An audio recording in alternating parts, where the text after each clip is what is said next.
ब्रह्मसूत्रम,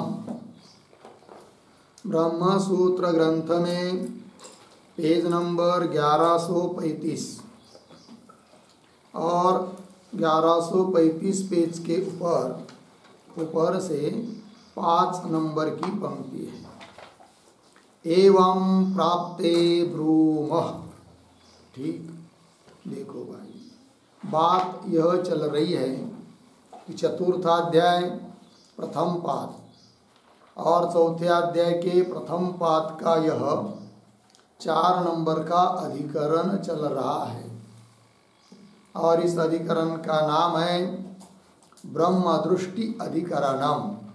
ठीक, और इस अधिकरण का विचार विषय बताया था कि प्रतीक उपासना, यही इस अधिकरण का विचार विषय है। फिर संदेह हुआ था कि ब्रह्म में आदित्यादि प्रतीकों की दृष्टि करनी चाहिए अथवा प्रतीक जो आदित्य वगैरह है उनमें ब्रह्म दृष्टि करनी चाहिए। ठीक, क्योंकि आदित्यो ब्रह्म इति उपासित, इस प्रकार के उपासना परक वाक्य है, तो उनमें ब्रह्म को उद्देश्य करके आदित्यादि का विधान, दूसरी भाषा में कहना हो तो ब्रह्म अनुयोगिक आदित्य प्रतियोगिक, इस प्रकार का ध्यान होना चाहिए, पहला विकल्प।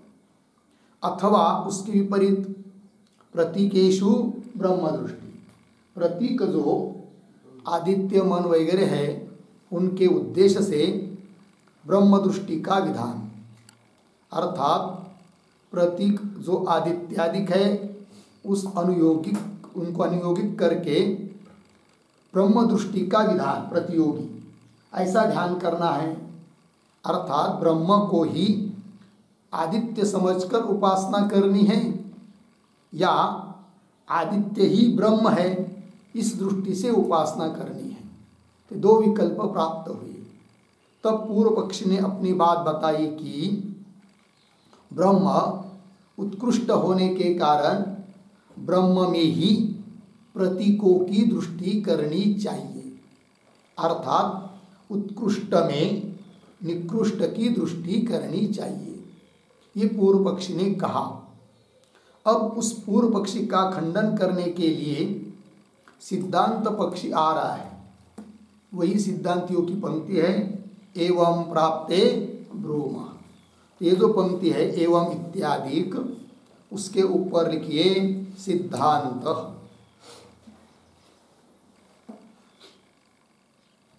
सिद्धांत और एवं के पूर्व में एक वाक्य लिखते हैं अवतरण के रूप में, लिखेंगे आदित्यादि दृष्टिया,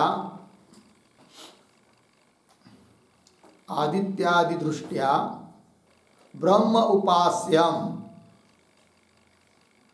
ब्रह्म उपास्यम इति पूर्व पक्षे प्राप्ते सति, इति पूर्व पक्षे प्राप्ते सति सिद्धांतयति, सिद्धांतयति एवं इति। ठीक है, आइए भाई। तो आदित्यादि की दृष्टि करके ब्रह्म की उपासना करनी चाहिए, अर्थात ब्रह्म पर आदित्य दृष्टि करनी चाहिए। इस प्रकार का पूर्व पक्षी प्राप्त होने पर अब सिद्धांती अपनी बात बोलना चालू कर रहे हैं एवं इत्यादि पंक्ति से। तो आइए फिर अब सूत्र के माध्यम से उत्तर दिया जा रहा है, अतः पहले सूत्र का उच्चारण और अर्थ देख लेते हैं।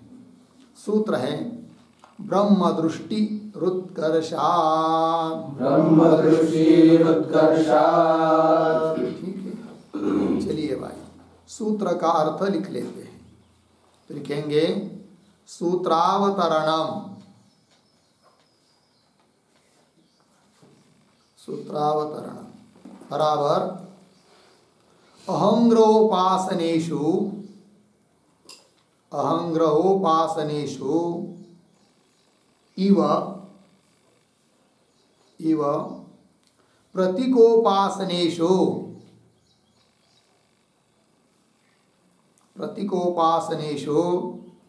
अहम ग्रहेण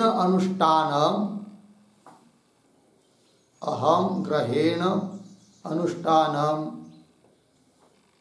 न इति उक्तम पूर्णविराम। इदानीं प्रतीकोपासनेषु एव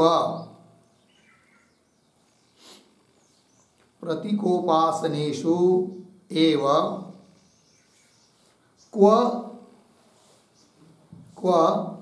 किं दृष्टिः अध्यस्यताम्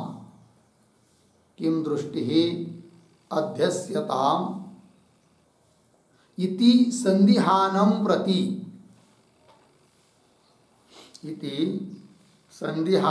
प्रति आह ब्रह्म इति। फिर नीचे की पंक्ति में सूत्रम ब्रह्म दृष्टिरुत्कर्षात् 4:1-5 पदच्छेद ब्रह्म दृष्टि ही उत्कर्षात्। फिर आगे पदार्थोक्ति ही बराबर प्रतीक ब्रह्म दृष्टि ही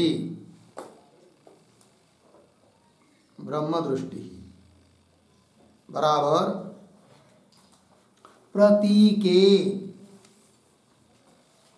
प्रतीके कौंस में लिखिए मन आदित्य इत्यादियों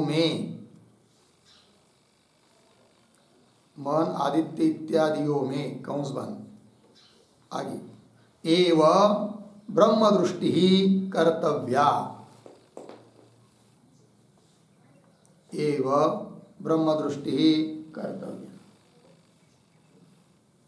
फिर आगे कौंस में लिखिए कुतः प्रश्न चिन्ह आगे की तरफ बांध देकर कौंस बंद। फिर आगे प्रतीक उत्कर्षात् बराबर ब्रह्मणः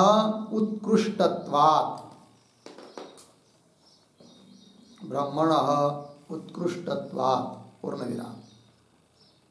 आगे निकृष्टे ही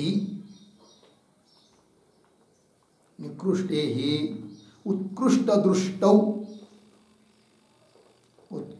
दृष्टौ क्रियमाणायां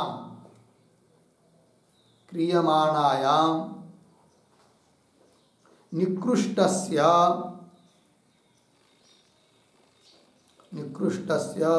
उत्कृष्टता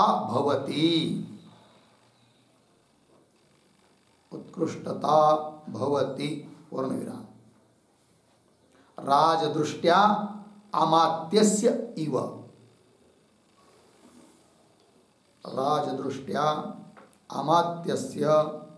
इव ठीक। देखो भाई अर्थ तो सूत्रावतरण में लिख रहे हैं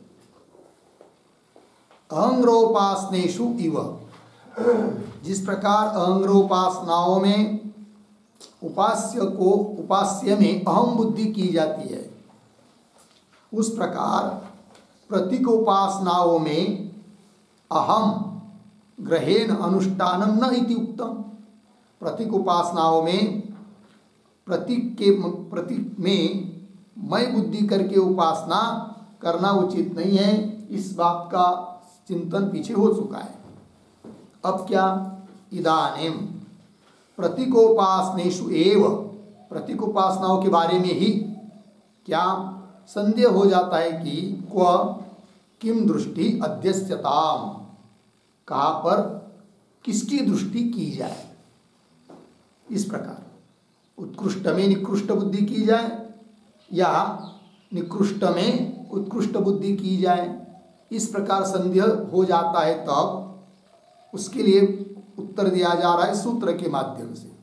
तो क्व किम दृष्टि अध्यस्यता इति संदेहानम प्रति, ऐसा संदेह होने वाले के प्रति बोल रहे हैं सूत्र के माध्यम से। तब सूत्र आया ब्रह्म दृष्टि उत्कर्षात्। नीचे पदार्थोक्ति में लिखते हैं ब्रह्म दृष्टि मतलब प्रतीक जो है, जो कि ब्रह्म के प्रतीक है, अर्थात ब्रह्म समझकर जिनकी उपासना करने के लिए कहा गया है, ऐसे जो ब्रह्म के प्रतीक, दूसरी भाषा में कहना हो तो प्रतिनिधि। कौन? उदाहरण मन, आदित्य, आकाश आदि आदि। तो उनमें ही ब्रह्म दृष्टि करनी चाहिए, ये सिद्धांत। क्यों भाई? कारण क्या? उत्तर दे रहे उत्कर्षात् ब्रह्मण उत्कृष्टत्व, ब्रह्म उत्कृष्ट है। और ये क्या होता है? निकृष्ट में उत्कृष्ट की बुद्धि की जाती है, तब उस निकृष्ट की योग्यता बढ़ती है। ठीक है ना? वही कह रहे हैं निकृष्टे ही उत्कृष्ट दृष्टौ क्रियमाणायाम करने पर निकृष्टस्य उत्कृष्टता भवति। जो निकृष्ट है वो भी फिर उत्कृष्ट जैसा हो जाता है। ठीक, उदाहरण दिया राजदृष्टया अमात्यस्य इव। जैसे कोई राजा का मंत्री है, अमात्य है कि नहीं, तो उसको भी राजा के अनुपस्थिति रहने पर उस मंत्री को भी राजा दृष्टि से ही लोग उपासना करते हैं, जबकि राजा मंत्री की अपेक्षा श्रेष्ठ है, उत्कृष्ट है, सर्वसत्ताधीश होने के कारण। अतः उत्कृष्ट जो राजा, उसकी अमात्य पर दृष्टि करके, भावना करके, दृष्टि करना मतलब भावना करना, भावना करके उपासना अर्थात उसका आदर सत्कार या जो भी कुछ है वो किया जाता है अमात्य का। उसी प्रकार प्रतीक जो मन, आदित्य, आकाश आदि है, उनको ब्रह्म दृष्टि से, ब्रह्म समझकर उनका ध्यान करना है, ये उपासना होती है। ठीक है, आइए, जबकि पूर्व पक्ष ने कहा था कि ब्रह्म में आदित्य की दृष्टि करो, उसका विपरीत कहा जा रहा है अभी। ठीक है, क्योंकि पूर्व पक्षी का खंडन कर रहे सिद्धांती। तो ये हुआ सूत्र का अर्थ। अब आगे चलते हैं भाष्य में। एवं प्राप्ते ब्रूमः, इस प्रकार पूर्व पक्षी प्राप्त होने पर अब हम सिद्धांती बोलते हैं क्या? तो ब्रह्म दृष्टि ही एव आदित्यादिषु स्यात् इति। ठीक है, थोड़ा अन्वय ब्रूम के बाद में आदित्यादिषु पीछे ब्रह्म दृष्टि ही एव स्यात् इति। आदित्य सूर्य आदियों में ही, मन, सूर्य, आकाश आदियों में ही ब्रह्म दृष्टि होनी चाहिए, ये विधान प्रतिज्ञा हुई। फिर सिद्धांति को प्रश्न किया जा रहा है, हे सिद्धांति क्यों ऐसा कह रहे हो तुम, कस्मात, क्या कारण? तब उत्तर दे रहे आगे उत्कर्षात्, सूत्रस्थ पद है, प्रतीक हेतु दिया। अब इस क्या तात्पर्य इस हेतु का? तो हेतु का ही स्पष्टीकरण कर रहे हैं आगे के पंक्ति में, थोड़े में ब्रह्म उत्कृष्ट होने के कारण। आगे एवं उत्कर्षेण आदित्यादयः दृष्टाः भवन्ति उत्कृष्टेः तेषु अध्यासात्। ठीक है, आइए भाई शब्दों का थोड़ा अन्वय करेंगे। एवं फिर एक शब्द छोड़कर आदित्यादयः पीछे, उत्कर्षेण आगे दृष्टाः भवन्ति अर्धविराम, फिर आगे तेषु पीछे उत्कृष्ट दृष्टेः आगे अध्यासात्। होगा इतना? देखिए भाई, अब ये जो पंक्ति चालू हुई ना एवं, एवं के पहले एक वाक्य लिखिए छोटा सा अवतरण, हेत्वार्थम विवृणोति,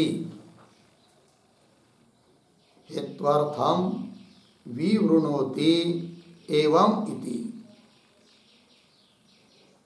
ठीक है, देखो भाई अभी अभी पीछे के पंक्ति में जो हेतु दिया उत्कर्षात, उस हेतु का ही अर्थ का विवरण कर रहे हैं, स्पष्टीकरण कर रहे हैं। देखिए फिर एवं आदित्यादयः उत्कर्षेण दृष्टाः भवन्ति। एवं मतलब इस प्रकार उस आदित्य आदियों में ब्रह्म दृष्टि करने से क्या आदित्यादिक भी उत्कृष्ट के रूप में देखे जाते हैं। आदित्यादियों में क्यों लोग उत्कृष्ट मानते हैं? इसलिए कि उनमें उत्कृष्ट की बुद्धि की जाती है। उत्कृष्ट हुआ ब्रह्म, उसकी बुद्धि की जाए कहीं किसमें? आदित्यादियों में। इसलिए आदित्यादि भी उत्कृष्ट है, ऐसा देखा जाता है। वही कह रहे एवं आदित्यादयः उत्कर्षेण दृष्टा भवन्ति, उत्कर्ष के रूप में, उत्कृष्ट के रूप में देखे जाते हैं। क्यों? कारण तेषु उत्कृष्ट दृष्टे है अध्यासा, तेषु आदित्यादिषु, उन आदित्यादियों में उत्कृष्ट दृष्टि का, ब्रह्म दृष्टि का अध्यास करने के कारण, अध्यास किया है, आरोप किया है, भावना की है, उन आदित्यादियों में उत्कृष्ट ब्रह्म की भावना की है, अतः आदित्यादिक भी उत्कृष्ट रूप से देखे गए। ठीक है ना। किसी कनिष्ठ व्यक्ति को भी यदि श्रेष्ठ व्यक्ति अपना लेता है तो कनिष्ठ को भी लोग श्रेष्ठ मानने लगते हैं। ऐसा व्यवहार में भी देखा जाता है। ठीक है।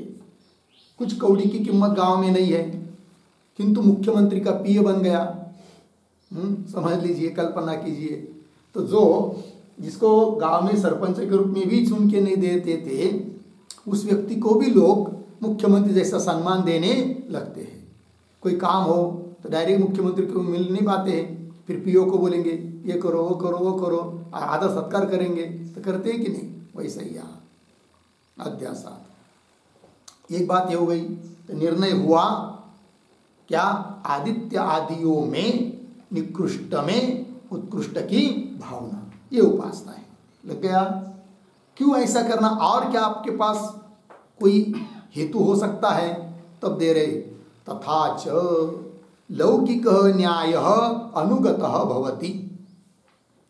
क्या है वो लौकिक न्याय? उत्कृष्ट दृष्टि ही निकृष्टे अध्यसितव्या इति लौकिक न्याय। ध्यान दीजिए भाई। तो आदित्यादियों में ब्रह्म दृष्टि करने से लौकिक न्याय का भी हमने अनुसरण किया, यह बात भी सिद्ध हो जाती है।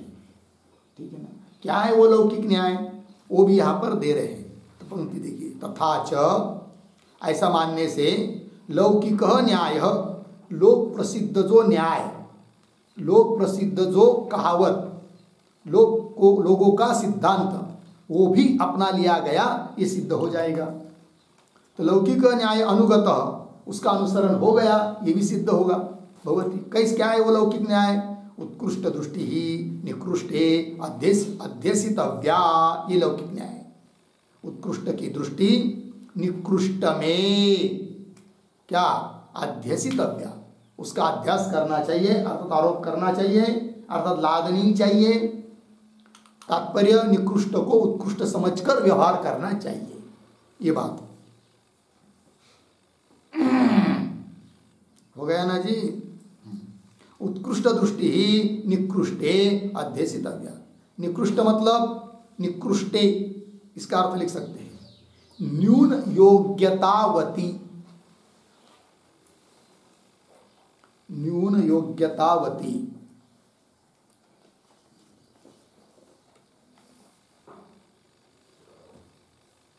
हो गया जी। मतलब जिसमें न्यून योग्यता है वो निकृष्ट, और अधिक योग्यता जिसमें उत्कृष्ट हुआ। तो निकृष्ट में उत्कृष्ट की भावना करनी चाहिए, इति लौकिक न्याय। हो गया। दृष्टांत देकर समझा रहे हैं। यथा राजदृष्टि छत्तरी, अर्धविराम। हो गया, इतना ही दृष्टांत है। छत्तरी शब्द का अर्थ लिखिए सारथी किंवा सूत किंवा अमात्य किंवा मंत्री, ये सब अनुचर, राजा का सेवक, उसमें क्या करते हैं लोग? राजा की दृष्टि करते। तो राजा तो उत्कृष्ट है, उत्कृष्ट की दृष्टि किस में करते हैं? निकृष्ट में। व्यवहार में देखा जाता है। यथा राजदृष्टि क्षत्तरी, आगे स च अनुसर्तव्यः विपर्यये प्रत्यवाय प्रसंगात। ठीक है, देखो भाई, स च, सह, ये जो पंक्ति चालू हुई स इत्यादि, स के पहले एक वाक्य लिखिए, छोटा सा अवतरण। किम तत् अनुसरणेन, किम तत् अनुसरणेन इति आशंक्य आह, इति आशंक्य आह, स च इति। ठीक है, उसका अनुसरण करने से क्या होगा, ऐसी कोई शंका करता है तो उत्तर दे रहे स च अनुसर्तव्य। ठीक है, सह, सह, सह, सह शब्द का अर्थ लिखिए, दो अर्थ किया जा सकता है। सूतः न्यायः वा, उस न्याय का अनुसरण करना चाहिए जो लौकिक न्याय। क्यों? स मतलब वो सूत जो है, अमात्य, छत्तरी, सारथी, उसका अनुसरण करना चाहिए, अर्थात राज दृष्टि से उसकी भावना करे, उस पर भावनी करनी चाहिए, भावना करनी चाहिए। सच अनुसर्तव्य। बोलेंगे नहीं अनुसरण करेंगे तो क्या होगा? तब करे विपर्यये प्रत्यवाय प्रसंगात। यदि उस क्या सारथी ने राज दृष्टि नहीं करते, क्यों? विपर्य कर देंगे, राजा में सारथी दृष्टि कर देंगे तो प्रत्यवाय होगा, अनिष्ट होगा। यह अर्थ विपर्यये, ये शब्द आया यहां पर। विपर्यये मतलब विपरीत वर्तने, उल्टा कर देंगे तो करनी थी, हाँ, सेवक में, नौकर में राजा की दृष्टि, अब कर दिया उल्टा, राजा में नौकर की दृष्टि। राजा आया आपके गांव में, है कि नहीं? फिर राजा में अपनी तो उससे भी उत्कृष्ट की बुद्धि करनी चाहिए थी। ओ देखो हमारे गांव में इंद्र आया, साक्षात ब्रह्मदेव आ गया, ऐसा कहना चाहिए था। किंतु ऐसा न कहकर समझ रहे आप क्या, कोई चपरासी जैसा आ गया है और कुछ उसका सत्कार नहीं किया, कुछ नहीं किया, और सारथी दृष्टि से, सेवक दृष्टि से उस पर भावना की, तो वो राजा की उपासना करने पर जो फल प्राप्त होने वाला था वो होगा क्या? नहीं होगा। राजा नाराज हो जाएगा। तुम्हारे गांव के लिए वो रोड बना के देने वाला था, वो भी नहीं देगा, है कि नहीं? हो सकता है बिजली भी काट देगा, हो सकता है ज़्यादा टैक्स लगाएगा, ज़्यादा गुस्सा आएगा तो आपके घर में जो धान्य बिन्य रखा हुआ है वो भी लूट कर ले जाएगा। नाराज हुआ। चलिए फिर विपर्यये प्रत्यवाय प्रसंगात, प्रसंगात प्राप्ति, प्रसंग शब्द का अर्थ प्राप्ति, प्रत्यवाय मतलब, प्रत्यवाय शब्द का अर्थ की हानि, नुकसान। प्रत्यवाय मतलब या पाप ऐसा नहीं लेना, प्रत्यवाय प्रसंगात, हानि होगी। ठीक है, कैसी हानि होगी वो दे रहे आगे के पंक्ति में। नहीं छत्रु दृष्टि परिगृहीत राजा निकर्षम नियमानः श्रेयसे स्यात्। ठीक है, थोड़ा शब्दों को पहले अन्वय कर लेते हैं। छत्रु दृष्टि परिगृहीत, एक शब्द छोड़कर आगे, निकर्षम नियमानः, पीछे राजा, आगे श्रेयसे, फिर वाक्य के आरंभ में नहीं, अंतिम में स्यात्। अब ये जो पंक्ति चालू हुई नहीं, उस नहीं के पहले एक छोटा वाक्य लिखिए, अवतरण। प्रसंगम एव, प्रसंगम एव दृष्टान्तेन स्पष्टयति, दृष्टान्तेन स्पष्टयति, नहीं इति।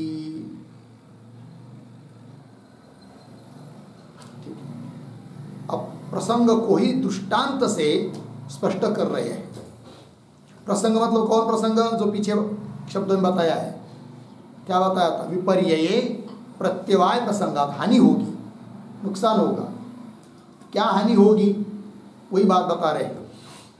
छत्र दृष्टि परिगृहित विशेषण है राजा का, और ऐसी दृष्टि करने से निकर्षम नियमान कह राजा श्रेयसे न स्यात्।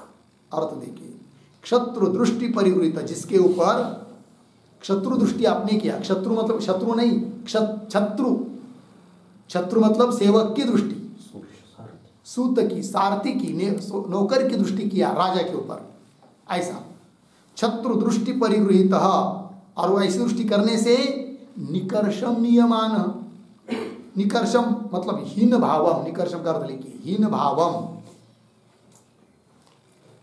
हीन भाव को प्राप्त हुआ, नियमान प्राप्त राजा, ठीक है। हीन भाव को प्राप्त हुआ जो राजा, ऐसा वह श्रेयसे न स्यात्, वो आपके कल्याण के लिए, आपके हित के लिए नहीं होगा, नाराज हो जाएगा बेचारा, नुकसान नहीं करेगा। लग गया जी, श्रेयसे न स्यात्। दृष्टांत लगाया, लग गया। तो कुल मिलाकर दृष्टांत में फिर किसमें किसकी दृष्टि करनी चाहिए ये सिद्ध हुआ। निकृष्ट जो सेवक सारथी है उसमें श्रेष्ठ ऐसे राजा की दृष्टि करनी चाहिए, तब राजा भी खुश हो जाएगा और फल अच्छा दे देगा। क्यों? राजा बोलेगा देखो भाई कितने अच्छे लोग हैं, हमारे नौकर को भी हमारा जैसा समझकर आदर कर रहे, तो हमारा कितना आदर करेंगे, बहुत अच्छे लोग। इसको चलो भाई और दो बात दे दो, एक दिन ही थी ना, दो स्कीम दे दो, ये दे दो वो दे दो, खुश हो जाएगा। लग गया। उस प्रकार इधर भी सिद्धांत में ब्रह्म उत्कृष्ट है, आदित्य निकृष्ट है। ब्रह्म में क्या उत्कृष्टता है? वो समस्त जगत के लिए कारण है और पाप रहितत्वादि धर्म से युक्त है। कौन? ब्रह्म।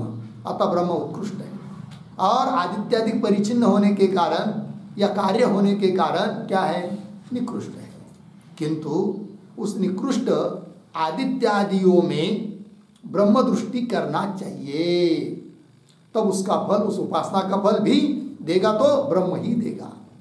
किंतु इस प्रकार की उपासना करनी चाहिए। लग गया अर्थ जी। और ब्रह्म को आप आदित्य समझेंगे तो वो गड़बड़ हो गई, फिर वो ठीक नहीं है ये बात। आगे चलिए, इतनी बात हो गई।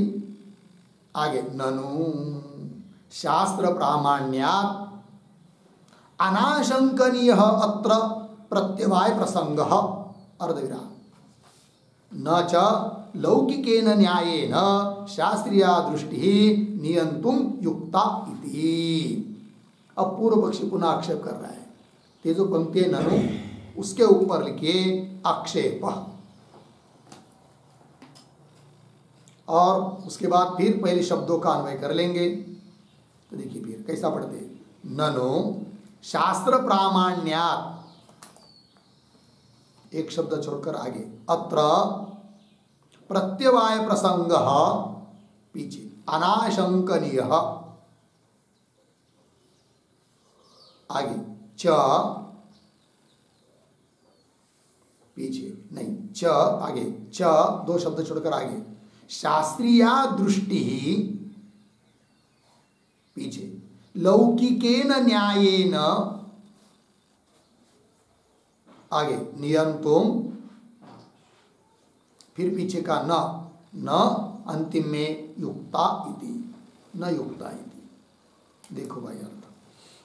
और ये जो पंक्ति चालू हुई है ननु, ननु के पूर्व में एक वाक्य लिखिए अवतरण के रूप में, ननु ब्रह्मण एव फलदातृत्व निश्चयात्, फलदातृत्व निश्चयात् तस्य एव आदित्यादिमतिभिः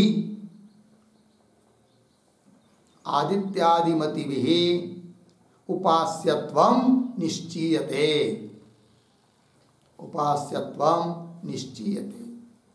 इति शंकते ननु इति। इति शंकते ननु इति। ठीक है, अर्थ देखो भाई। पूर्व पक्षी कहता है कि ननु ब्रह्मण्येव फलदातृत्व निश्चयात्, फल देने वाला जो भी आप उपासनादि करोगे तो उसका फल देने वाला कौन है? ब्रह्म ही है, परमात्मा। इसलिए तस्यैव ब्रह्मण एव आदित्यादिमति भी उपास्यत्वम निश्चयते। अतः उस ब्रह्म की ही आदित्यादि की दृष्टि से उपासना करनी चाहिए, अर्थात ब्रह्म अनुयोगिक उपासना, आदित्य प्रतियोगिक उपासना करनी चाहिए। ब्रह्म में आदित्य की भावना करके उपासना करनी चाहिए।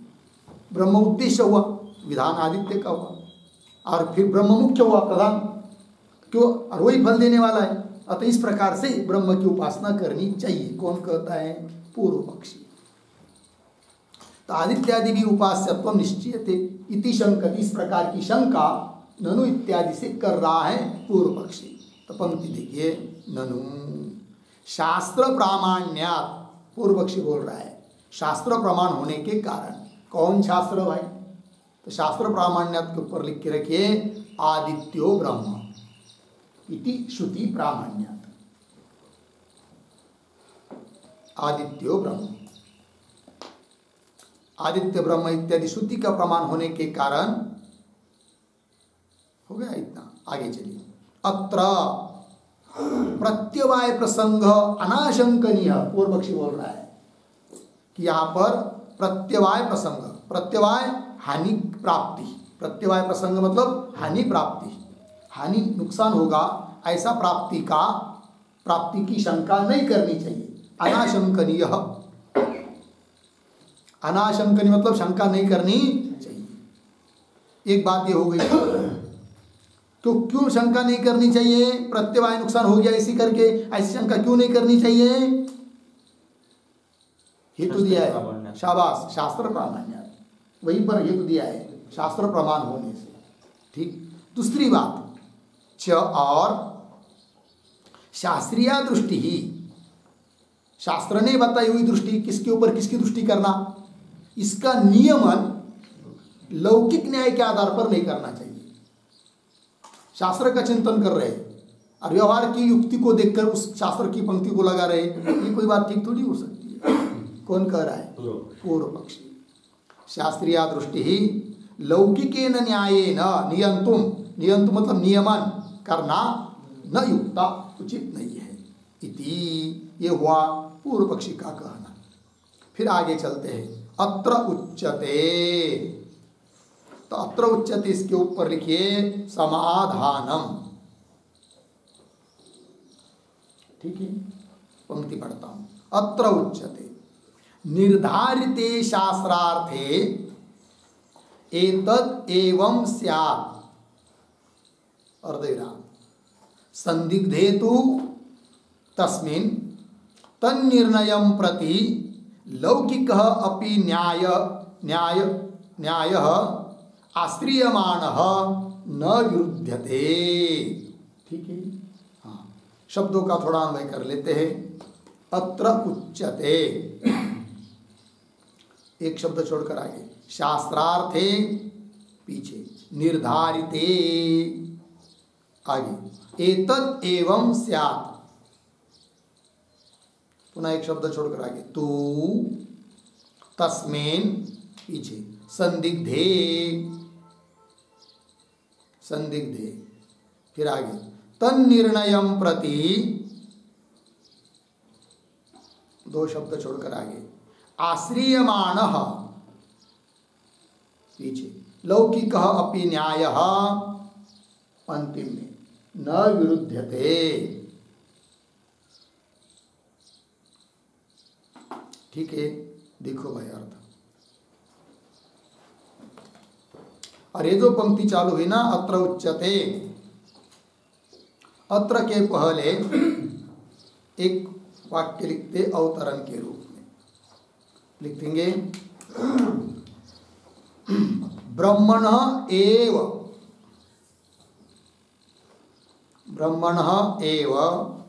फलदातृत्वे अपि फलदातृत्वे अपि शास्त्रम आदित्यादौ प्रतीके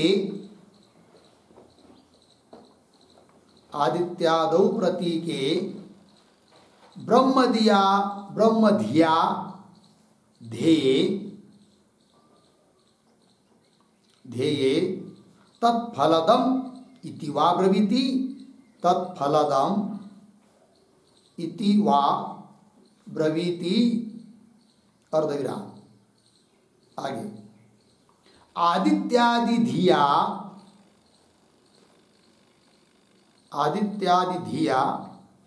ब्रह्मणि उपास्येवा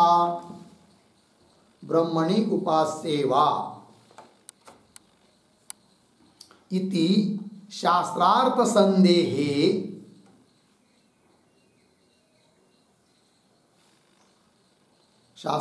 संदेहे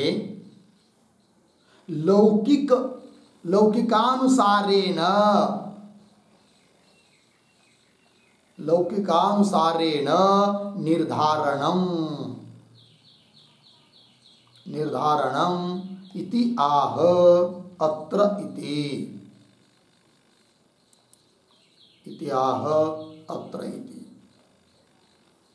ठीक है। देखो भाई अर्थ, तो ब्रह्मणा एव फलदातृत्वे, ब्रह्म ही फल देने वाला है, ऐसा होने पर भी क्या शास्त्रम आदित्यादि प्रतीकों में ब्रह्म दृष्टि से ध्यान करने पर तत्फलदम, उस उपासना का फल देने वाला है, ऐसा कहता है क्या शास्त्र। तत्फलदम इति वा ब्रवीति, अथवा आदित्यादि धिया, अब उल्टा कर दिया, पहले क्या था आदित्यादि में ब्रह्म दृष्टि, अब आदित्यादि धिया ब्रह्मणि उपास्य, ब्रह्म पर आदित्यादि की दृष्टि, ऐसा करने पर वह शास्त्र मतलब फल देता है, वो उपासना का फल ब्रह्म देता है, परमात्मा देता है, ऐसा कहता है शास्त्र। दोनों में से शास्त्र कौन बात कहता है? अर्थात ब्रह्म में आदित्य दृष्टि करने पर ब्रह्म फल देता है, ऐसा शास्त्र कह रहा है क्या? अथवा आदित्य में ब्रह्म दृष्टि करके उपासना करने पर ब्रह्म फल देता है, इस प्रकार शास्त्र बोलता है क्या? दोनों में से कौन बात? संदेह हो गया तो शास्त्रार्थ संदेह, ऐसा शास्त्रार्थ के बारे में संदेह होने पर लौकिकानुसारेण निर्धारण, अतः हमको लौकिक उक्ति का न्याय का अनुसरण करके निर्धारण करना पड़ता है। अतः लौकिक न्याय का आधार लेना भी कोई विरुद्ध बात नहीं है, ये सिद्धांती बोल रहे हैं। पंक्ति को देखिए, अत्र उच्यते अन्वय के अनुसार शास्त्रार्थे निर्धारिते एतत् एवं स्यात्। सिद्धांती कह रहे पूर्व पक्षी को, शास्त्रार्थ आदित्य ब्रह्म इत्यादि जो श्रुति वचन है उनका निश्चित अर्थ सिद्ध हो जाने पर एतत् एवं स्यात्, तब तो हे पूर्व पक्षी तुम्हारी बात उचित रहेगी। लौकिक न्याय का अनुसरण नहीं करना चाहिए, प्रत्यय का आशंका नहीं करनी चाहिए, ये सब तब बात तब ठीक होगी। किंतु तस्मिन् संदिग्धे शास्त्रार्थे संदिग्धे, शास्त्रार्थ के बारे में संदेह यदि है तो तन्निर्णयं प्रति, उसका निर्णय करने के लिए क्या आश्रयमाण लौकिक अपि न्याय न विरुध्यते, आश्रय किया जाने वाला जो लौकिक न्याय वह भी कोई विरोध का प्राप्त नहीं होता है, न विरुद्धते। इसलिए संदेह होने के कारण निर्णय करने के लिए हमने लौकिक न्याय का आश्रय किया, अतः कोई विरोध नहीं। हाँ, पहले से यदि शास्त्रार्थ का निर्णय रहता तब तो हे पूर्व पक्षी तुम्हारी बात कहना ठीक थी, ये बात हुआ। अच्छा आगे चलिए, तेन च उत्कृष्ट दृष्टि अध्यासे शास्त्रार्थे औदार्यमाणे निकृष्ट दृष्टि क्या है? निकृष्ट दृष्टिम अध्यस्यन प्रत्यवेयात इति श्लिष्यते। ठीक है जी। आइए भाई, क्या है इस पंक्ति का अर्थ? तो उसको समझने के पहले तेन इसके पूर्व में एक वाक्य लिख लेते हैं अवतरण के रूप में। छोटा सा लिखेंगे, लौकिक न्यायस्य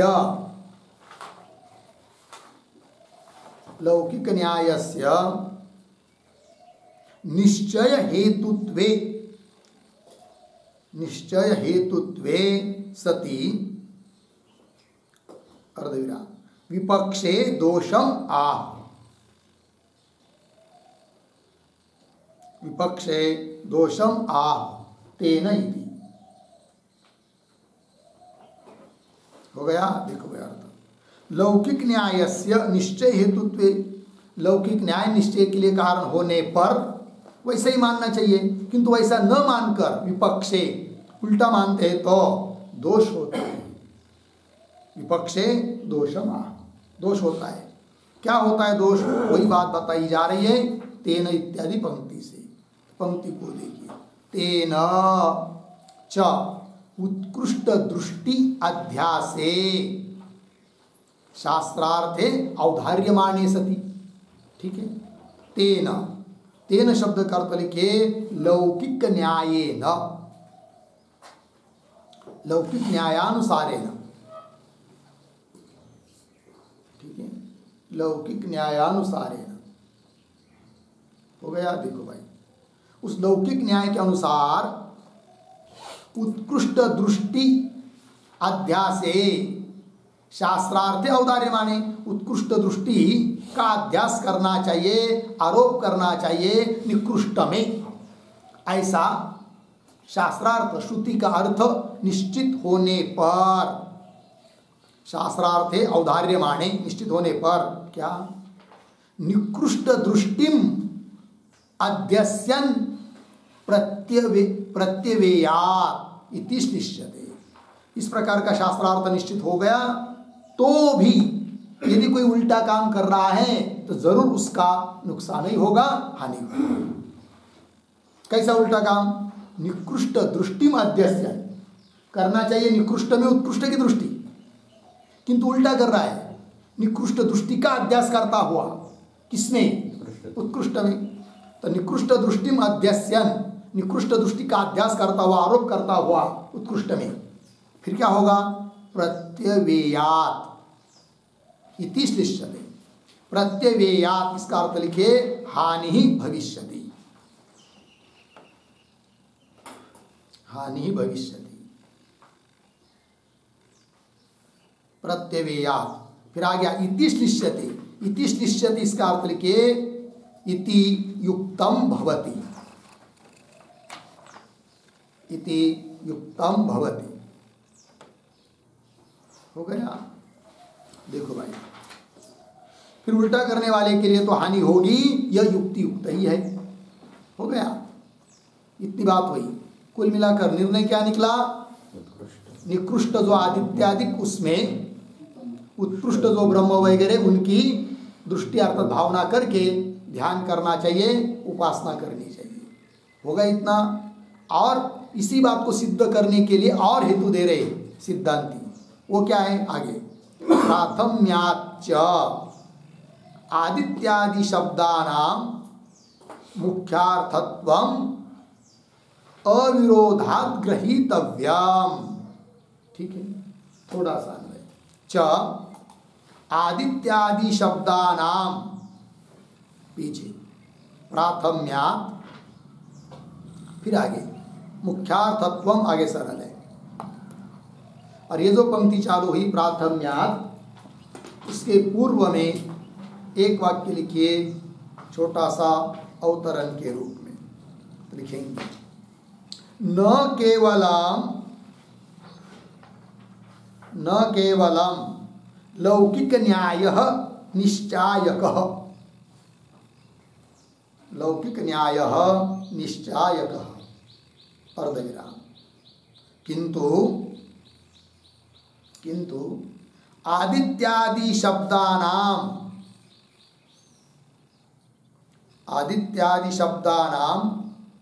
प्रथम श्रुतत्वेन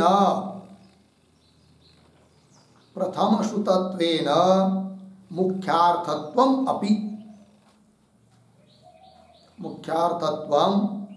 अपि इति आह प्राथम्यात्।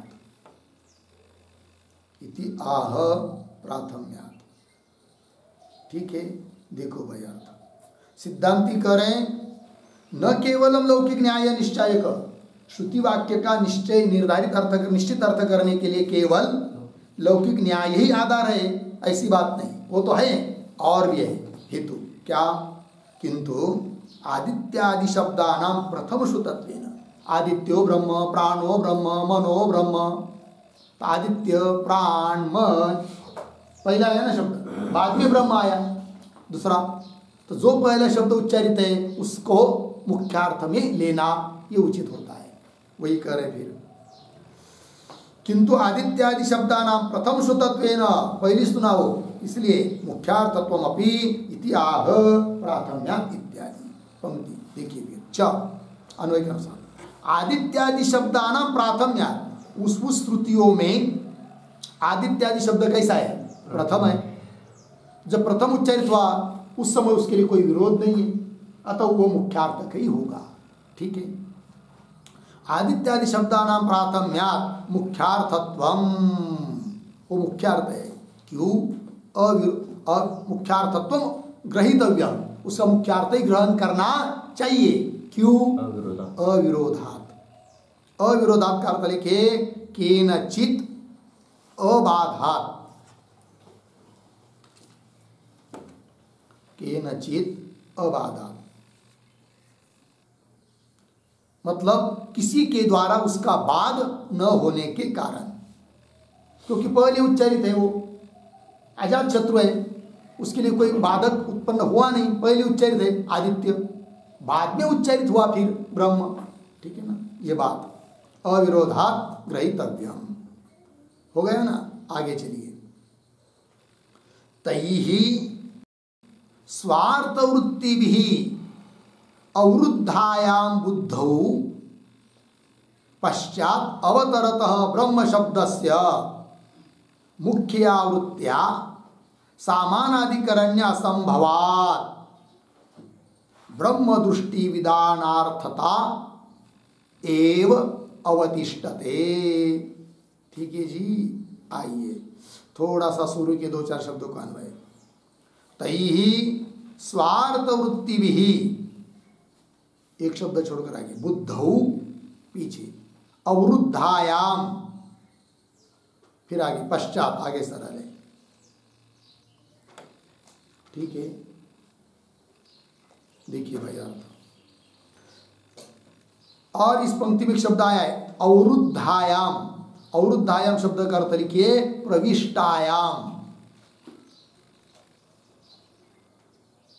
प्रविष्टायाम। अब देखिए पंक्ति का अर्थ। तो तैहि स्वार्थ वृत्तिभिः बुद्धौ अवरुद्धायाम। तैहि से क्या लेंगे भाई? आदित्य शब्द ही। शाबाश, क्योंकि पीछे की पंक्ति में आया ना वो। हाँ, आदित्यादि शब्द। आदित्यादि शब्दानां प्राथम्यात् मुख्यार्थत्वम अविरोधात् ग्रहीतव्यम। इसलिए तैहि, तो आदित्यादि शब्द है कि नहीं, तैहि स्वार्थ वृत्ति भी, उस आदित्यादि शब्दों का जो अपना स्वयं का अर्थ उनके द्वारा क्या बुद्धौ प्रविष्टायाम है ना, उनसे उनका अर्थ ही बुद्धि में प्रविष्ट होने पर आदित्य शब्द उच्चारित हुआ, सुना, सुनने के बाद आदित्य शब्द का जो मुख्य अर्थ है वही क्या होगा? बुद्धि में प्रविष्ट होगा, ग्रहण किया जाएगा। ठीक है ना, फिर उसके बाद आता है दूसरा शब्द, कौन सा? ब्रह्म शब्द। तो वही दे रहे, देखिए तैहि स्वार्थ वृत्ति भी बुद्धौ अवरुद्धायाम है कि नहीं, उन आदित्य, तैहि मतलब आदित्यादि शब्द, उनका जो अपना अर्थ, स्वार्थ वृत्ति मतलब उनका अपना अर्थ उनसे उनका ही अर्थ बुद्धि में प्रविष्ट होने पर पश्चात अवतरत ब्रह्म शब्द से, पश्चात अवतरित हुआ, पश्चात उच्चारित हुआ, पश्चात सुनाई दिया। पश्चात मतलब किसके पश्चात? आदित्य आदि शब्द सुनने के बाद में। पश्चात अवतरत ब्रह्म शब्द से, ऐसा जो ब्रह्म शब्द है, फिर अब उस ब्रह्म शब्द का भी मुख्य अर्थ आप नहीं ले सकते, क्योंकि ब्रह्म शब्द का भी मुख्य अर्थ लेंगे ब्रह्म चैतन्य, तो गड़बड़ क्या होगी? सामानाधिकरण नहीं बन पाएगा। कल विचार हुआ था इस बात पर, है कि नहीं? आदित्य शब्द का अर्थ और ब्रह्म शब्द का अर्थ दोनों का मुख्य सामानाधिकरण नहीं हो सकता है, कल बताया था, ठीक है ना? और फिर क्या मुख्य सामानाधिकरण नहीं हो सकता है? फिर दूसरा, हाँ, प्रकृति विकार भाव को लेकर भी सामानाधिकरण नहीं हो सकता है, इस बात को भी बताया था।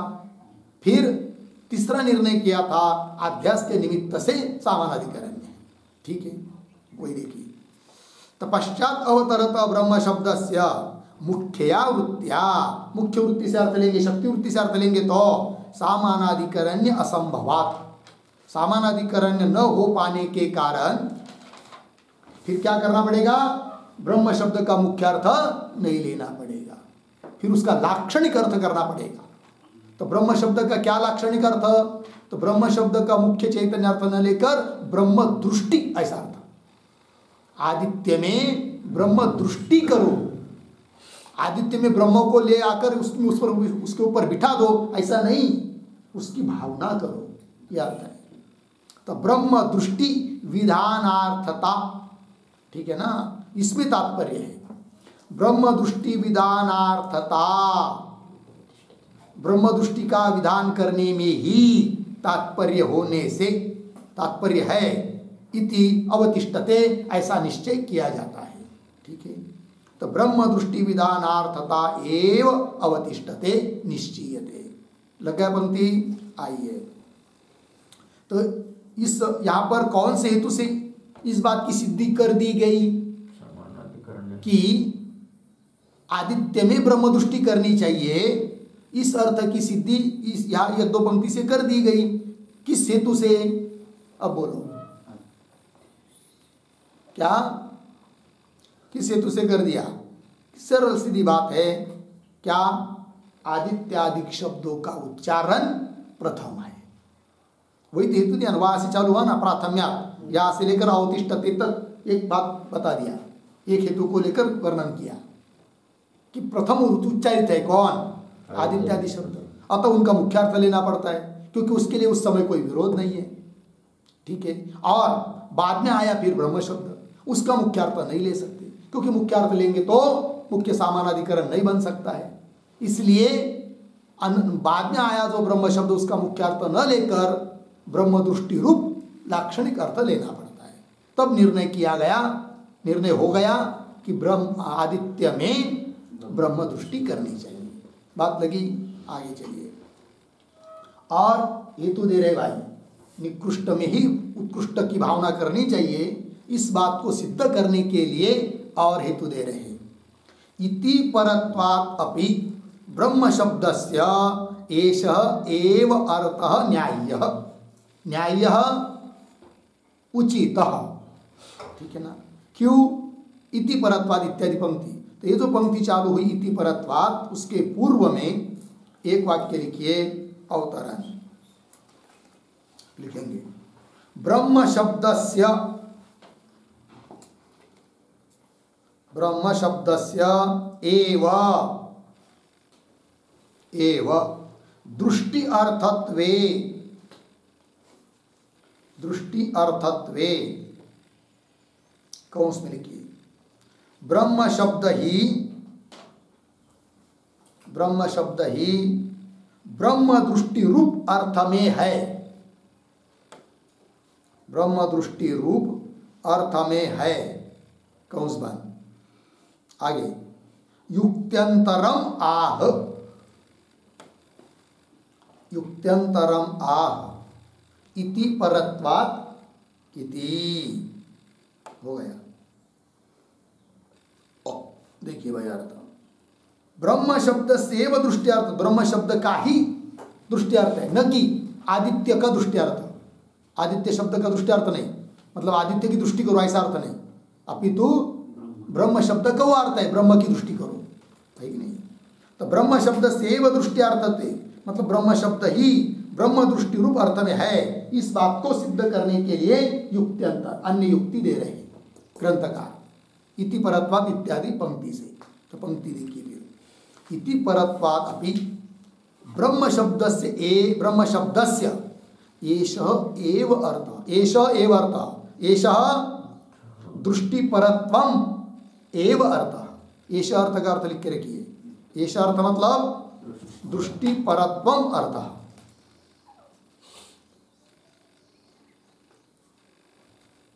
एव अर्थ न्याय्य उचित, ब्रह्म शब्द का ही ब्रह्म दृष्टि परक अर्थ करना उचित है। कारण हेतु दिया, क्या हेतु दिया? इति परत्वात्, ये हेतु है। इति परत्वात् अपि ब्रह्म शब्द, बोलेंगे क्या इति परत्व क्या है? तो सरल अर्थ है उसका। इति परत्व मतलब इति शब्द है पर में जिसके, ऐसा शब्द कौन है? ब्रह्म। आदित्यो ब्रह्म इति उपासित, मनो ब्रह्म इति उपासित। इति शब्द किसके आगे आ रहा है? ब्रह्म शब्द क्या आ रहा है ना, इसलिए भी ब्रह्म शब्द का अर्थ ब्रह्म दृष्टि ऐसा होगा, ये बात बताई जा रही है। पंक्ति देखिए, इति परत्वात् अपि ब्रह्म शब्दस्य एष एव अर्थ न्याय्य, है कि नहीं? आगे तथा ही इत्यादि पंक्ति सब क्या कह रहे हैं? तो तथा ही के पहले एक शब्द, एक वाक्य की छोटा सा, ब्रह्म शब्दस्य इति परत्वम् एव स्फोरयति, इति परत्वम् एव स्फोरयति, तथा ही इति पूर्ण विराम। आगे एक वाक्य लिख के रखिए, इति शब्द शिरस्कः, इति शब्द शिरस्कः शब्दः समविव्याहृत क्रियालक्षकः, समविव्याहृत क्रियालक्षकः इति लोके प्रसिद्धम्, इति लोके प्रसिद्धम् इत्यर्थः। हो गया। देखो भाई अर्थ, तो ब्रह्म शब्द से इति परत्व, अभी जो कहा भाष्य पंक्ति में कि ब्रह्म शब्द इति पर रखे, लेकिन कैसा इति पर रखे जरा समझाओ ना, बताओ ना, स्पष्ट करो ना। तब कह रहे कि ब्रह्म शब्द से इति परत्वम् एव स्फोरयति, स्पष्टयति, स्पष्ट करके दिखा रहे हैं। देखिए, तथा ही ब्रह्म इति आदेशः, इति शब्द कहाँ आया? ब्रह्म के आगे, ब्रह्म के माथे पर बैठा है वो, ब्रह्म के आगे है। तो ब्रह्म इति आदेश मतलब आदित्य की ब्रह्म दृष्टि से, आदेश मतलब उपासना करो, यह अर्थ हुआ। पुनः आगे ब्रह्म इति उपासित, ब्रह्म इस भावना से उपासना करनी चाहिए। ब्रह्म इति उपासते, ब्रह्म समझकर उपासना करता है। इति च सर्वत्र इति परम ब्रह्म शब्द उच्चारेति, सभी जगह ब्रह्म शब्द का उच्चारण कैसा किया जा रहा है? इति शब्द परक, इति परम ब्रह्म शब्द उच्चारेति। ठीक है। और आगे शुद्धान तु आदित्यादि शब्दान, किंतु आदित्य मन वगैरह जो शब्द का उच्चारण कैसा किया जा रहा है? शुद्ध। शुद्ध मतलब कि जिसके पर में इति शब्द नहीं है, इस रूप से उच्चारण हो रहा है। किनका? आदित्यादि शब्दों का। ठीक है ना? तो वही तो शुद्धान तो आदित्यादि शब्दान, क्या वाक्य पूरा कैसे करेंगे? तू अन्वय थोड़ा उच्चारित के बाद आगे ब्रह्म शब्दम उच्चारित, इसके बाद कैसा? तू आदित्यादि शब्दान, पीछे शुद्धान, कौन सा पद आएगा पीछे से? उच्चारयति। ठीक है ना? उच्चारयति को लेंगे ना। सर्वत्र इति परम ब्रह्म शब्दम उच्चारयति, तू आदित्यादि शब्दान शुद्धान उच्चारेति, शुद्ध रूप से उसका उच्चारण श्रुति कर रही है। हो गया ना जी? हाँ। और एक वाक्य अभी आपको लिख के दिया था ना अवतरण के आगे, क्या है वो? हाँ, इति शब्द शिरस्कः शब्द। इति शब्द जिस शब्द के माथे पर बैठा है, अर्थात जिसके आगे आया है, ऐसा कोई भी शब्द हो, वह क्या करता है? समविव्याहृत क्रिया लक्षक। समीप कहा गई जो क्रिया उसको ही लक्षित करता है, उसको ही द्योतित करता है। लग गया? हाँ। समविव्याहृत क्रिया लक्षक इति लोके प्रसिद्धम, ये लोक में प्रसिद्ध है। इसलिए ब्रह्म शब्द के आगे आया हुआ है इति शब्द, अर्थात ब्रह्म शब्द के माथे पर बैठा है। अतः ब्रह्म शब्द क्या करेगा? समीप उच्चारित जो क्रिया उसको ही लक्षित करेगा। तो क्या होगा फिर? आदित्य में ब्रह्म दृष्टि करनी चाहिए, यही अर्थ निकलेगा। ठीक है, आइए भाई। ततश्च यथा शुक्तिकाम रजतम इति प्रत्येति इत्यत्र अर्धविराम। शुक्ति वचन एव शुक्तिका शब्द, रजत शब्द तो रजत प्रतीति लक्षणार्थ दृष्टांत देकर समझा रहे हैं। ठीक है, आइए। तो ये जो पंक्ति चालू हुई ततश्च इत्यादि, उसके पूर्व में एक वाक्य लिख लीजिए अवतरण के रूप में। अस्तु अस्तु ब्रह्म शब्दस्य इति परत्वम्, ब्रह्म शब्दस्य इति परत्वम् आदित्यादि शब्दानां च शुद्धत्वम्, आदित्यादि शब्दानां च शुद्धत्वम्। तथापि तथापि कथम कथम दृष्टिपरत्व अर्थपरत्व व्यवस्था, दृष्टिपरत्व अर्थपरत्व व्यवस्था, दृष्टिपरत्व अर्थपरत्व व्यवस्था इति आशंक्य आह, इति आशंक्य आह ततः इति। हो गया जी? देखो भाई अर्थ। अब कोई शंका करेगा सिद्धांति के प्रति, ठीक है, अस्तु, क्या ब्रह्म शब्दस्य इति परत्व, ब्रह्म शब्द इति परक है, कोई बात नहीं, रहने दो। और आदित्यादि शब्द शुद्ध है, कोई बात नहीं, रहने दो। तथापि तो भी कथम दृष्टिपरत्व अर्थपरत्व व्यवस्था, ब्रह्मादि शब्द दृष्टिपरक है, इस प्रकार के अर्थपरत्व, दृष्टिपरत्व रूप अर्थपरत्व की व्यवस्था कैसी की जा रही है, वो जरा अच्छी तरह से और दृष्टांत देकर समझाओ। तो बता रहे ततश्च इत्यादि पंक्ति से। देखिए, ततश्च यथा, ततश्च मतलब ब्रह्म शब्द इति शब्द परक होने से और आदित्यादि शब्द शुद्ध होने से, दृष्टांत की तरह यहां पर भी हो जाएगा। दृष्टांत में क्या होता है वो बता रहे। ततश्च यथा शुक्तिकाम रजतम इति प्रत्येति, ये वाक्य है। किसी ने कह दिया, अरे भाई देखो वो बच्चे दौड़ रहे, क्या सुन रहे, छोड़ दो उनको। क्यों? शुक्तिकाम रजतम इति प्रत्येति, शुक्ति को रजत समझकर दौड़ रहे, ग्रहण कर रहे, प्रतीति उनको हो रही है, आभास हो रहा है, यह अर्थ। तो यहाँ पर दो शब्द है, एक है शुक्ति का, एक है रजत। और इति शब्द रजत शब्द के बाद में आया, पहला उच्चारित शब्द है शुक्ति का। तो शुक्ति काम रजतम इति प्रत्येति, ठीक है ना। तो शुक्ति का शब्द पहला है, तो शुक्ति का शब्द का अर्थ मुख्य लिया जाता है, शिंपला शुक्ति पर। क्या? रजतम इति, इति पर रजत शब्द है ना, तो रजत की भावना कर रहे हैं, रजत ऐसा जान रहे, प्रत्येति मतलब जानना, रजत ऐसा जान रहे हैं, रजत ऐसा समझ रहे हैं, ये वाक्य का अर्थ हुआ।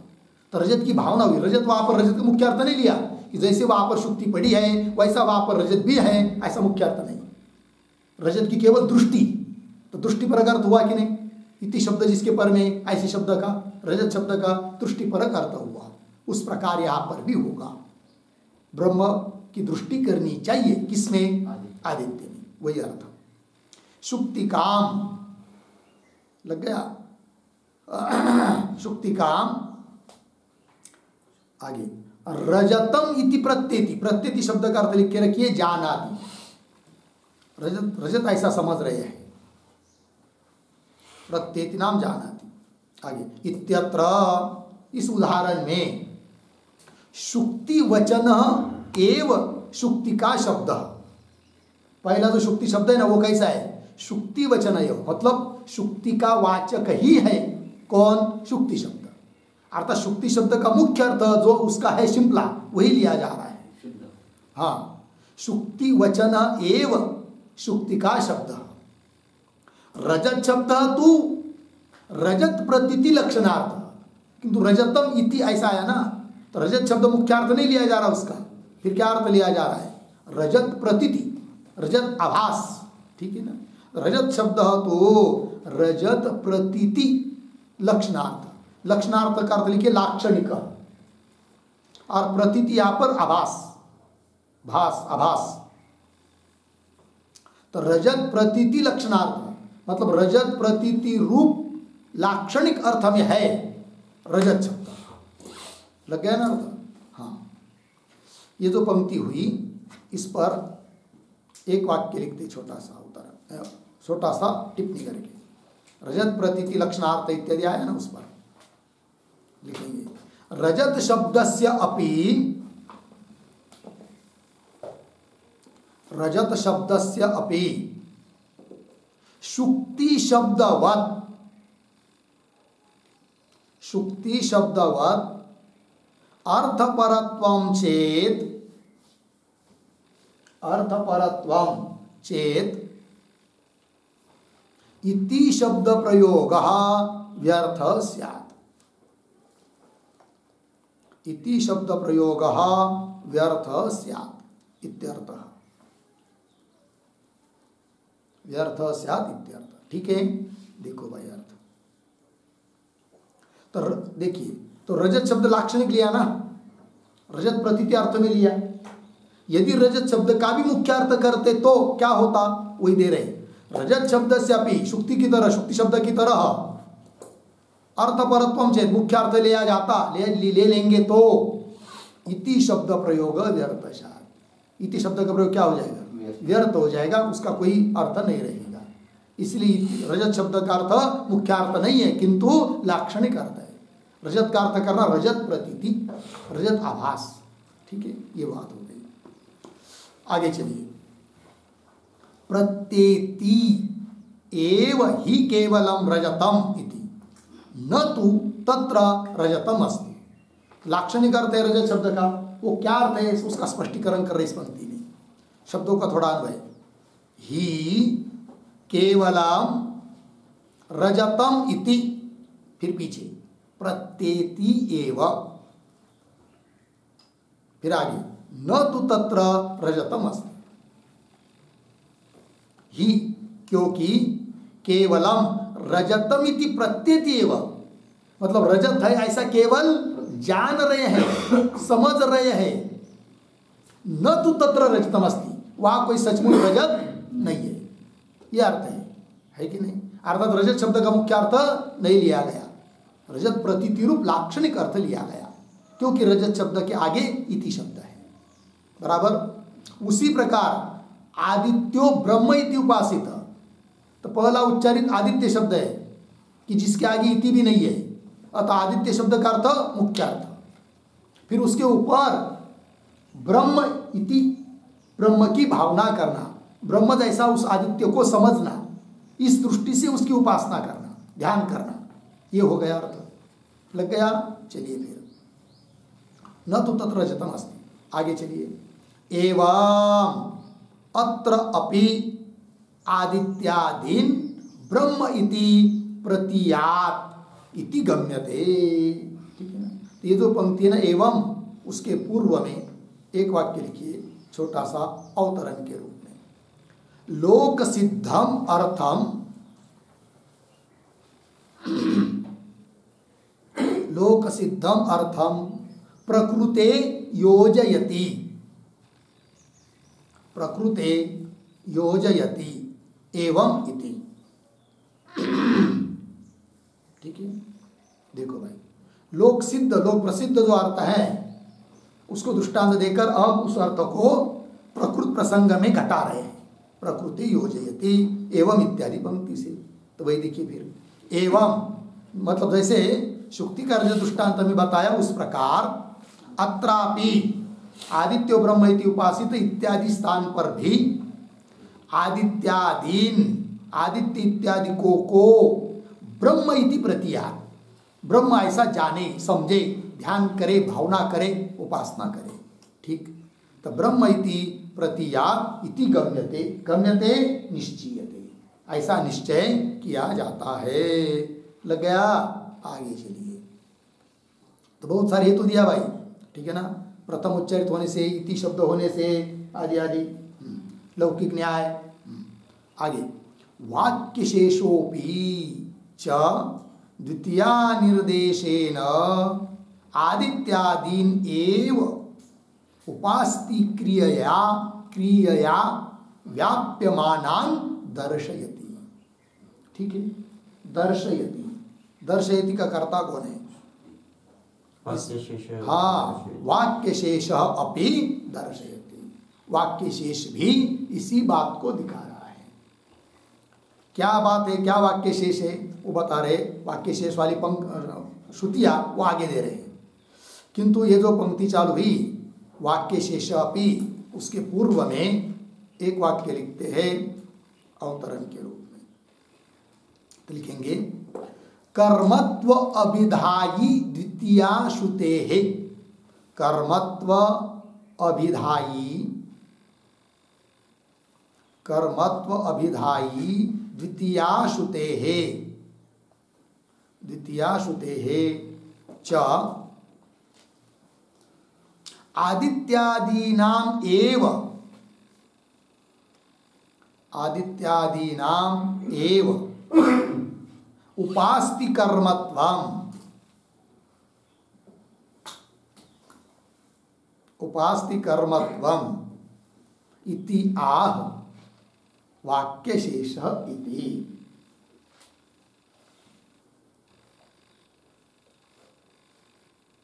इति आह वाक्यशेष इति। ठीक है। देखो भाई, कर्मत्व अभिधायी द्वितीया श्रुति है। कर्मत्व का प्रतिपादन करने के लिए हम लोग संस्कृत में कौन सी विभक्ति का प्रयोग करते हैं? द्वितीय विभक्ति का।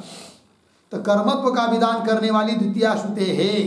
उस द्वितीया श्रुति से भी मालूम पड़ता है कि क्या आदित्यादि नाम एव उपास्ति कर्मत्व, आदित्यादि कही उस उपासना का क्या है? कर्म है।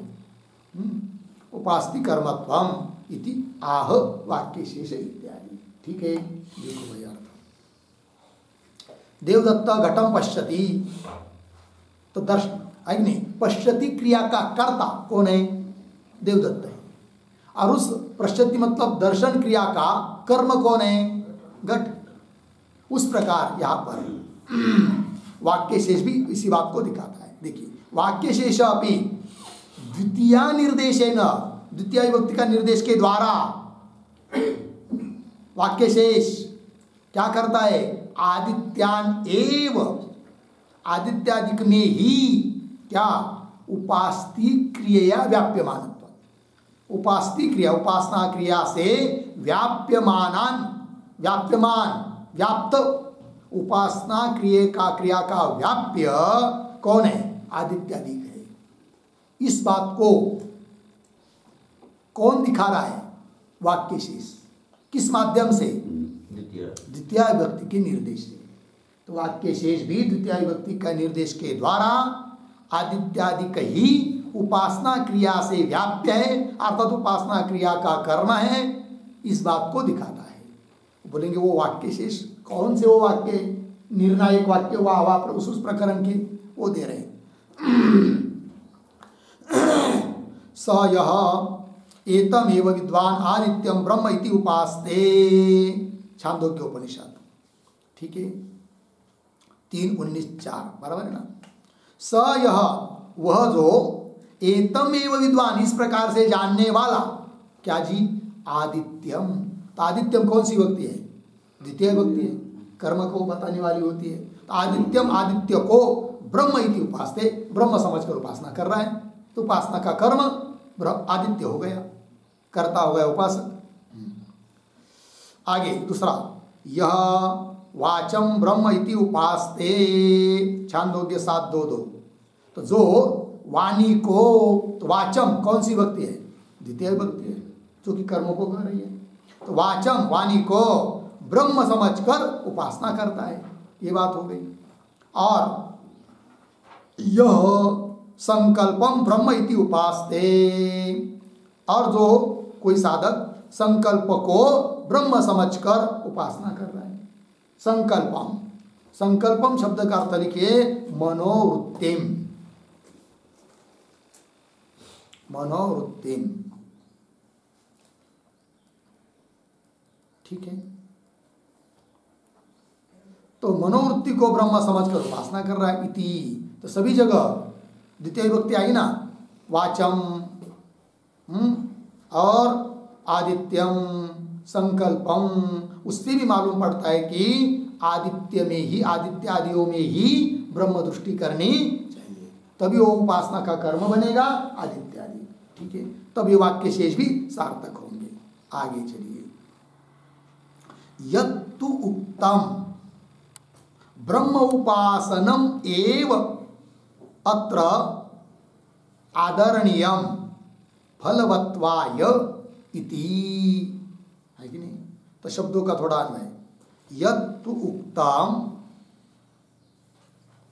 ये 2-3 शब्द छोड़कर आगे, फलवत्वाय,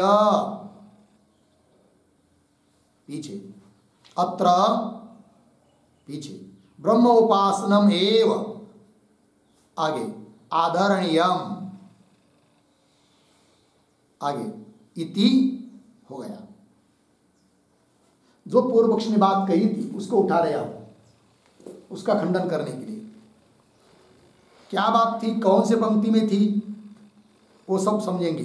किंतु ये जो पंक्ति चालू हुई ना यत्तु, उसके पूर्व में एक वाक्य लिख लेते हैं अवतरण के रूप में, उत्कृष्ट निकृष्टयो हो, उत्कृष्ट निकृष्टयो हो, उत्कृष्टम एव उपास्यम, उत्कृष्टम एव उपास्यम, फल विशेष परत्वात्, फल विशेष परत्वात् राजादिवत्, राजादिवत् इति उक्तम, इति उक्तम, कौंस में लिखिए उद्धरण चिन्ह में, अथवा उद्धरण चिन्ह 1, इत्यादिना, अथवा इत्यादिना पूर्व पक्षेण उक्तम, पूर्व पक्षेण उक्तम, कौंस बंद, आगे अनुवदति यत्तु इति, अनुवदति यत्तु इति, ठीक है। देखो भैया, तो उत्कृष्ट निकृष्टयो, उत्कृष्ट और निकृष्ट इन दोनों में से उत्कृष्टम एव उपास्यम, उत्कृष्ट की उपासना करनी चाहिए। क्यों? फल विशेष परत्वा, विशेष फल देने वाला वो होता है, विशेष फल उसका होता है, इसलिए राजादि की तरह। इति उक्तम, ऐसा जो इस अर्थक जो वाक्य पूर्व पक्ष ने कहा है, कहाँ पर? अथवा इत्यादिना, तो अथवा कहा गया, याद है आपको? जब पूर्व पक्षी चालू हुआ था, संशय समाप्त होने के बाद फिर एक वाक्य छोड़कर आगे आया था अथवा, आया था ना, अथवा आदित्यादि दृष्टया एव ब्रह्मणि कर्तव्या इति एवं प्राप्तम। उस पंक्ति में जो पूर्व पक्षी ने अपनी बात कही है उसका अनुवाद कर रहे पहले, फिर उसका खंडन। तब देखिए पंक्ति, तो जो अवतरण वाक्य में आपने लिखा भी उसका पुनर्थ देखिए। वो अनुमान एक प्रकार का, कैसा अनुमान है, कौन पक्ष, कौन साध्य, कौन हेतु, देखिए। उत्कृष्ट निकृष्टयो हो, उत्कृष्टम एव, ये हुआ पक्ष। उपास्यम, उपासना करने योग्य है, ये हुआ साध्य। फल विशेष परत्वात् हेतु, राजाधिवत यह दृष्टांत। इस अर्थक अनुमान है ना, ऐसा अनुमान अर्थक वाक्य बताया था पूर्व पक्ष ने, अथवा इत्यादि पंक्ति से। उसका अनुवाद कर रहे हैं अब यत्तु इत्यादि पंक्ति से। तो पंक्ति देखिए, यत्तु उक्तम, अन्वय किया ना शब्दों का। यत्तु उक्तम, जो बात पूर्व पक्ष ने कही है, क्या जी, कि फलवत्वाय, फल प्राप्त, ये विशेष प्रकार का फल प्राप्त करने के लिए अत्र, यहाँ पर ब्रह्म उपासनम एव आदरणीयम, ब्रह्म की उपासना ही आदर करने योग्य है, अर्थात ब्रह्म की उपासना करनी चाहिए। इति यद उत्तम, ऐसा जो पूर्व पक्ष ने कहा है। आगे तद अयुक्तम, अब सिद्धांत उसका खंडन कर रहे हैं। तो ये जो पंक्ति चालू हुई तद अयुक्तम, तद के पहले एक वाक्य लिख लीजिए अवतरण के रूप में लिखेंगे, आदित्यादीनाम एव, आदित्यादीनाम एव उपास्यत्व अर्थक, उपास्यत्व अर्पक, उपास्यत्व अर्पक द्वितीया श्रुति विरुद्धम, अर्पक द्वितीया श्रुति विरुद्धम अनुमानम, अनुमानम इति आह तद इति, इति आह तद इति। ठीक है, देखो भाई अर्थ, आदित्यादि नाम एव उपास्यत्व, आदित्यादि ही उपास्य है। इस प्रकार उपास्यत्व का अर्पक, उपास्यत्व को बताने वाली कौन, द्वितीयादि श्रुति।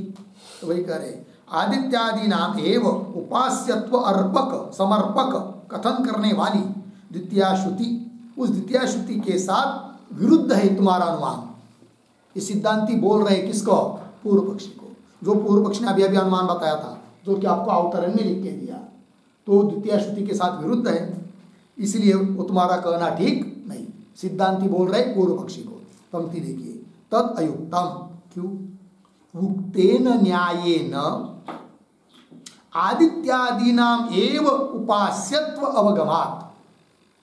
अभी तक जो हमने न्याय युक्तियां बताई, उन युक्तियों से मालूम पड़ता है कि आदित्यादि नाम एव उपास्यत्व, आदित्यादि ही उपास्य है। अवगमात ये निश्चय होता है, अवगमात निश्चय। तो उक्तेन न्यायेन, तो कौन कौन न्याय युक्तियां कही अभी तक, थोड़े में लिख लीजिए एक वाक्य में। उक्तेन न्यायेन, इसके ऊपर छोटी सी टिप्पणी, द्वितीया इति श्रुतिभ्याम, द्वितीया इति श्रुतिभ्याम लौकिक न्यायेन च,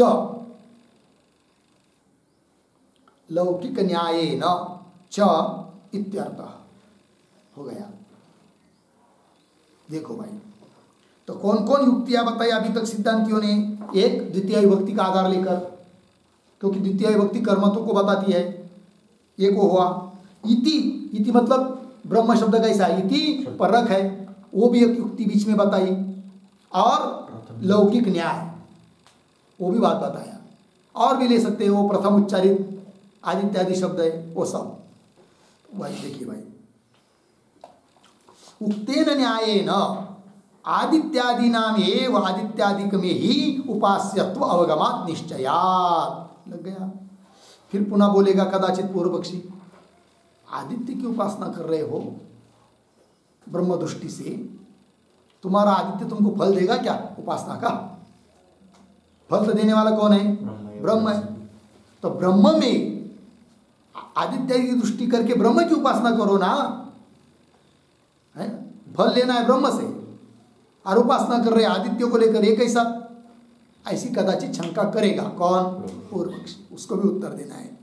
फलम तो अतिथ्यादि उपासने इव आदित्यादि उपासने अपि ब्रह्म एव दास्यति।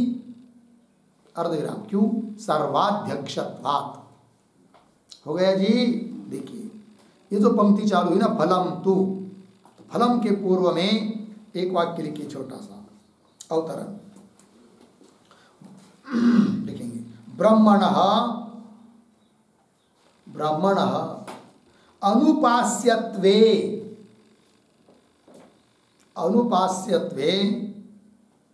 कथम फलदातृत्वम् अर्धविराम तत्र आह फलम तु इति। तत्र आह फलम तु इति। देखो भाई अर्थ। कदाचित पूर्व पक्षी बोलेगा ब्रह्मण अनुपास्यत्वे, ब्रह्म की उपासना यदि आप नहीं कर रहे हो तो कथम फलदातृत्व, फिर ब्रह्म तुमको कैसा फल देगा? है कि नहीं? ये शंका कोई करता है, उत्तर देते फलम तो इत्यादि पंक्ति से। फलम तो आदित्यादि उपासने ही वह दृष्टांत दिया। जैसे सॉरी क्या पंक्ति पढ़ी मैंने? फलम तु अतिथ्यादि, आदित्य ने अतिथ्यादि उपासने इव दृष्टांत है। जैसे अतिथि की उपासना की जाती है, अतिथि देवो भव, है कि नहीं?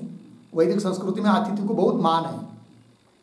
अतिथि को भगवान समझकर उसकी उपासना, उसका आदर सत्कार किया जाता है। तो इसका मतलब उपासना किसकी कर रहे हैं आप? अतिथि की। किंतु उसका फल कौन देता है? ब्रह्म, परमात्मा, क्योंकि वैसा वहां पर विधान है। तो अतिथि की उपासना करने पर भी फल देने वाला ब्रह्म है। उस प्रकार आदित्य की उपासना करने पर भी फल देने वाला ब्रह्म ही है। उसमें कोई दिक्कत नहीं। वही कह रहे हैं फलम तो अतिथ्यादि उपासने इव आदित्यादि उपासने अपि ब्रह्म एव दास्यति ब्रह्म एव दास्यति। ब्रह्म किम दास्यति? फलम दास्यति, फल देगा। क्यों? सर्वाध्यक्षत्वात्। सबका वो क्या है? अध्यक्ष है। कौन? ब्रह्म। अध्यक्ष है मतलब नियामक है कि नहीं? सबका नियामक कौन है? ब्रह्म है। सभी चीजों का प्रत्यक्ष किसको है? ब्रह्म को है कि नहीं? सभी जीवों के कर्मों का फल देने वाला परमात्मा ही है। बोलेंगे कैसा तुमको मालूम पड़ा? तो बोलेंगे अब इस बात पर हमको चर्चा करने की जरूरत नहीं है, क्योंकि इस बात की चर्चा हमने पहले कर दी है। बोलेंगे कहाँ पर कर दिया है, जरा बताओ ना, वहां जाकर हम पुनः थोड़ा देख लेंगे वहां की पंक्तियों को। तो बोले बता रहे हैं, चिंता मत करो। वही सर्वाध्यक्षत्वात्। आगे करें, वर्णितम च एतत् फलम अतः उपपत्तेः इत्यत्र। फलम अतः उपपत्तेः की पंक्ति है, ब्रह्म सूत्र ही है 3:2:38, और वहां पर इन सभी बातों का वर्णन हमने कर दिया है कि फल देने वाला परमात्मा होता है करके। ठीक है ना? तो ये जो वर्णितम है ना, इसके पूर्व में एक वाक्य लिख लीजिए छोटा सा। धर्मस्य एव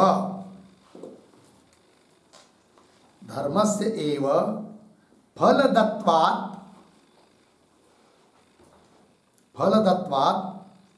कुतः ब्रह्मणः तथात्वं कुतः ब्रह्मणः तथात्वं अर्धविराम तत्र आह वर्णितम च। देखिए भाई, कदाचित कोई कहेगा, शंका करेगा, धर्मस्य व फलदत्वात्, धर्म ही फल देता है। धर्म मतलब कर्म, अर्थात कर्म उपासना जो भी होगा वही क्या कर देते, अपना अपना फल दे सकते। बीच में ब्रह्म को काय को ला रहे हो, परमात्मा को? तो धर्मस्य व फलदत्वात् कुतः ब्रह्मण तथात्वं, तथात्व मतलब फलदातृत्व ब्रह्म में है, ये कैसे? तत्र उसके लिए उत्तर दे रहे वर्णितम चेता, सभी चीजों का, सभी जीवों के कर्मों का फल परमात्मा ही देता है। इस बात का वर्णन हमने कर दिया है पीछे 3:2:38 में ब्रह्म सूत्र में। फलम अतः उपपत्ति इत्यादि हो गया जी। चलिए फिर आगे ईदृशं च अत्र ब्रह्मण उपास्यत्वं यत् प्रतीकेषु तद्दृष्टि अध्यारोपणम प्रतिमादिषु इव विष्णुआदीनाम। ठीक है, अब कौन बात कहनी है इस पंक्ति में, तो पहले थोड़ा शब्दों का अन्वय करते हैं। दो शब्द छोड़कर आगे अत्र, पीछे च,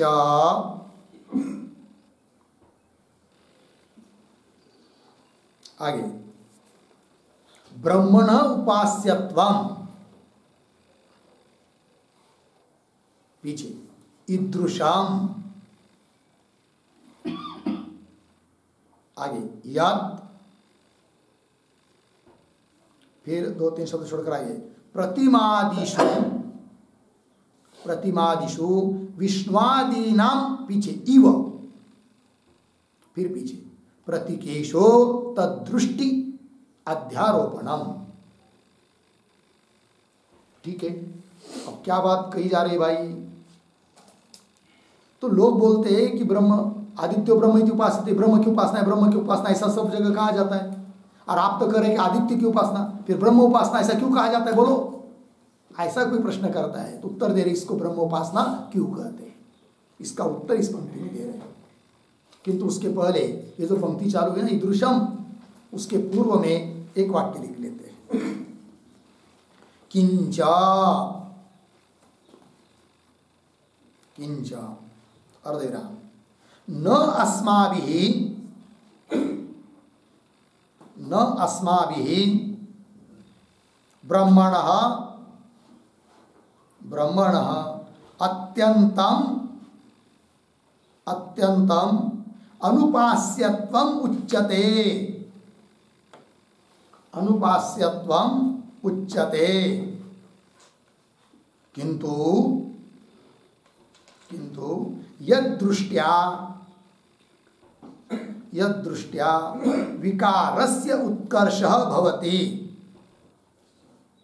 विकारस्य उत्कर्षः भवति, पूर्णविराम, तस्य ब्रह्मणः,